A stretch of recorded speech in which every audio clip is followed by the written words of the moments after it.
Hey coaches, I just wanted to do a video to explain my thought process on a way that we could potentially generate more points in games based off of our shot selection.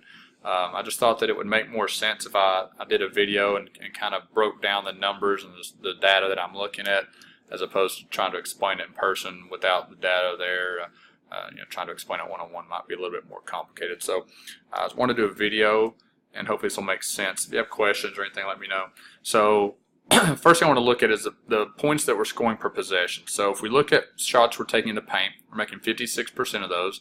We're making 24% of the shots we take in the mid-range.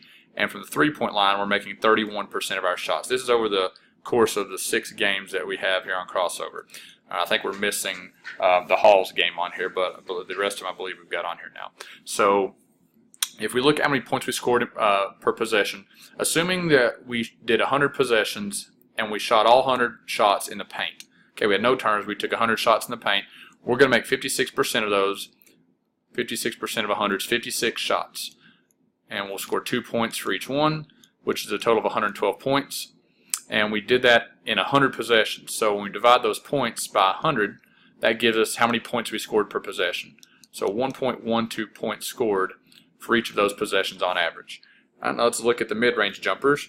If we did 100 of those and we made 24% of them, we'd make 24 shots times 2 points is 48 points.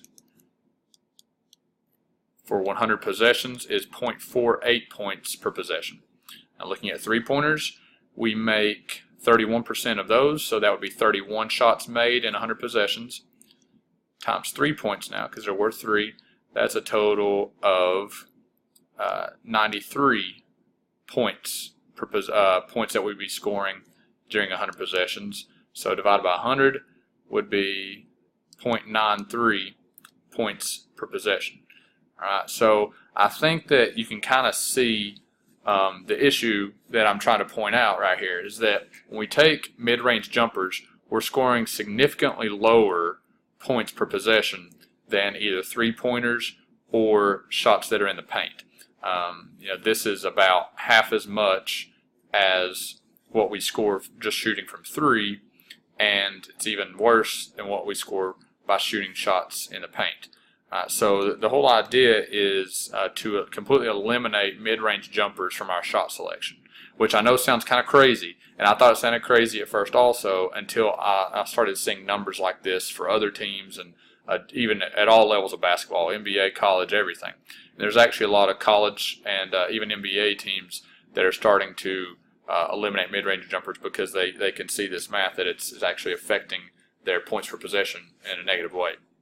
So it made me kind of curious. I was like, well, how many points per game are we talking here? How many more points are we gonna score? Are we gonna score 1, 2, 3? How many more points will we get each game if we eliminate these mid-range jumpers? So I was like, well, let's just look at this data and pretend we took out these 59 mid-range jumpers and split them up between points in the paint and 3-point shots.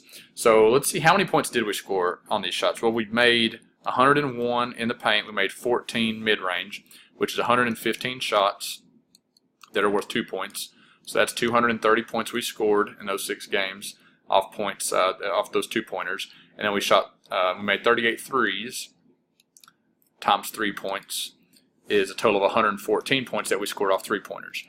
So together we scored 344 points off of all these shots. That's excluding free throws. Everything else we scored was a total of 344 points. So now, let's see, what would we have scored if we would have eliminated these mid-range jumpers? So let's say we take these 59 shots and split them up between points in the paint and 3-pointers. Well, looking at the total number of shots in the paint we take and the total number of 3-pointers, and just assuming that those are the only 2 shots we're going to take, we're going to shoot shots in the paint 60% of the time roughly, and 3-pointers about 40% of the time. That's what you get when you take these 2 totals and put them together. 180 divided by these totals is going to give us 60%, and 123 divided by the total is going to give us about 40%. So when we do take this and do 60% of these 59 shots, that gives us about 35 shots that we're going to take in the paint and about 24 3-pointers that we're going to take added on to these totals we already have. So that's going to be a total of 215 shots in the paint and then a total of 147 3-pointers. Now, when you look at the percentages that we shot from 3 and shot in the paint, okay, if you do 56% of these 215 shots, that'll give us a total of 121 shots made in the paint, and 31% of 147 is going to give us a total of 46 made 3-pointers. Okay, so then when you multiply this by 3, you're going to get 138 points from threes.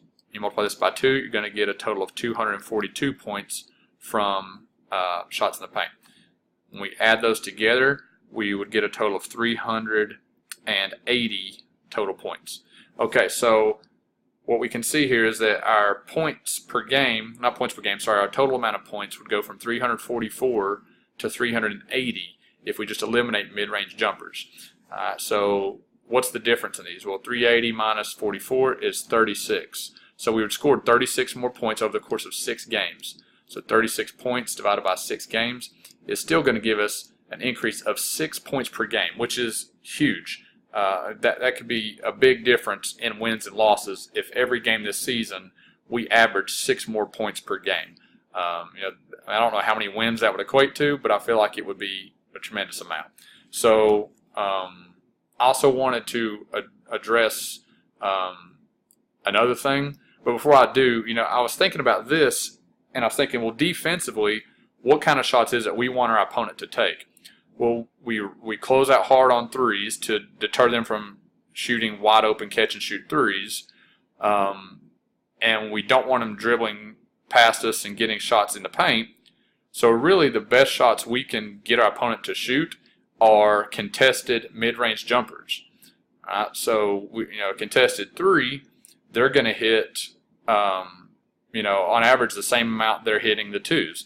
I can show you that on this other page right here from our opponents, because your opponents, this data works the same way for them. Okay, they're hitting 30% of their 3s and 33% of shots in the mid-range. So they're hitting almost the exact same amount from 3 as our mid-range jumpers, and the 3-pointers are worth another point. So they're actually scoring more points per possession off 3s than they are mid-range jumpers also. So we would ideally want them to shoot shots in the mid-range. Why would we let our players continue to shoot the shots that we're trying to force the other team to shoot? Is another way that you can kind of think about it. This is the other thing I wanted to look at, and this is another thing we might want to try doing, is when you look at shots off the dribble versus catch and shoot shots, we're shooting, sorry, these are our opponents. Let's go to our statistics. So when you look at the shots that we're taking that are catch and shoot shots, we're making 35 out of 108, which is about 32%. But we're only making 14 out of 70 off the dribble, which is only 20%. So if we just told our players stop shooting off the dribble, you're only allowed to shoot catch and shoot shots unless you're driving to the hole. That's a different story. But as far as dribbling up and just jacking a 3 or penetrating and pulling up for a shot off the dribble, we're not shooting as nearly high percentage as just catch and shoot shots. So if we took these 70 shots and made them catch and shoot shots as opposed to off the dribble shots, then 32% is how many we would make. 32% of the 70 is going to have us making 22 shots now as opposed to 14. So that's 8 more shots times 2 points.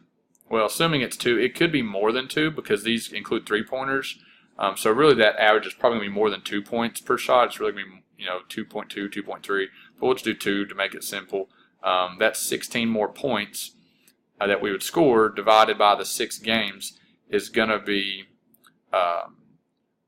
roughly 2.6 more points per game that we would score, which is, again, a pretty good increase just by saying don't shoot off the dribble.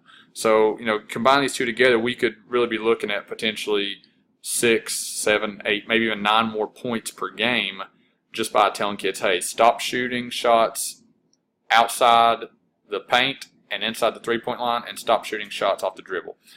Now, I know this is kind of flies in the face of traditional basketball and traditional philosophy. So I'd be glad to hear, any objections you guys have or like arguments for why this wouldn't work. Any questions you might have if something didn't make sense. But I know a lot of colleges and, again, pro teams are kind of adopting this philosophy. I'm pretty sure Mike D'Antoni of the Rockets has started doing this, and a lot of college teams and other basketball people, think it makes sense just because of the math. So I'll try to include a couple of those articles if you want to read those. But I appreciate y'all watching, and hope maybe we can look at doing this, see what we think, and hopefully help us win some more ball games. So appreciate y'all's time, and have a good one.